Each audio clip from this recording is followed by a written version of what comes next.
Hi, my name is Sean with Lugnut4x4. I'm here to explain how to rebuild an emergency brake caliper. These calipers were originally used in 76 to 78 Cadillac Eldorado rear applications. The piston size is 2.5 inch. We still have those, but today we're looking at our heavy duty version, which has a 80 millimeter, which is a little over 3 inches. The most common failure on these is the seal behind here. That seal is accessed once we disassemble a caliper. So that's what I'm going to do. The first thing you have to do is remove this nut back here. It's a lock nut, so you may want to use an impact to zip it off easily. I've already got this one loose. Next we have a rubber seal. This is just a dust seal. It's not all that important, but don't throw it away. The next one here is a Teflon seal that almost always tears. It's useless if it's not that important. I'll just say that. Okay, so now we have this stud right here. I can kind of rotate it just a little bit of wiggle room here. I lift it up just a little bit so that my socket can grab this hex here.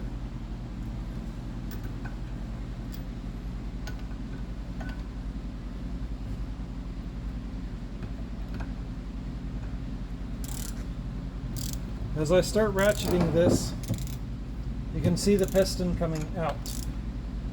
The right and left calipers, one is clockwise, one is counterclockwise. I never can remember which one's which. So I'm just rotating a stud, the piston just flopped out. Often they don't do that, and you'll need to grab the piston and kind of wiggle it out a little bit. Be careful not to put your fingers here at the ends, because sometimes it does pop out with force and really hurt your fingers. So just lift this piston up and out of here, and there's a spring tube.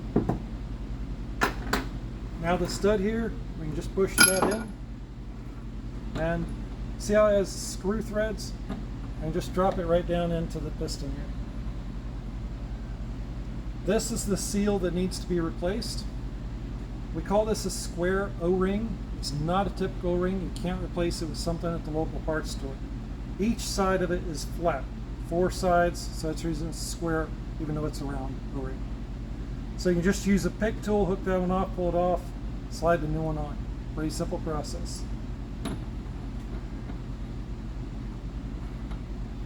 The most difficult part is often removing this seal right here.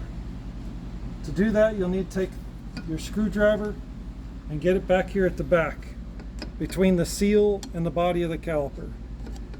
Sometimes you'll have to really force that in there, or maybe even tap it to get it between the seal and the body of the caliper.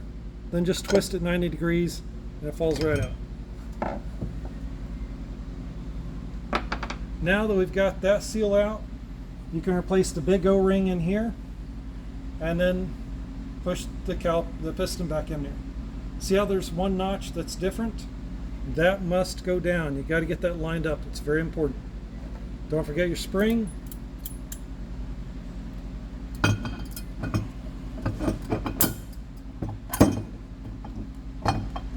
This has got to be lined up just right, and then it just goes right back in there.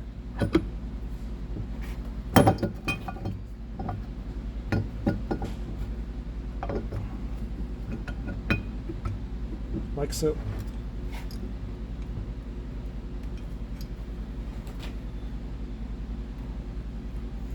I'm going to go ahead and put my Teflon seal and rubber seal on here, and a nut just holds everything together to make sure it doesn't pop out on me while I reinstall this seal.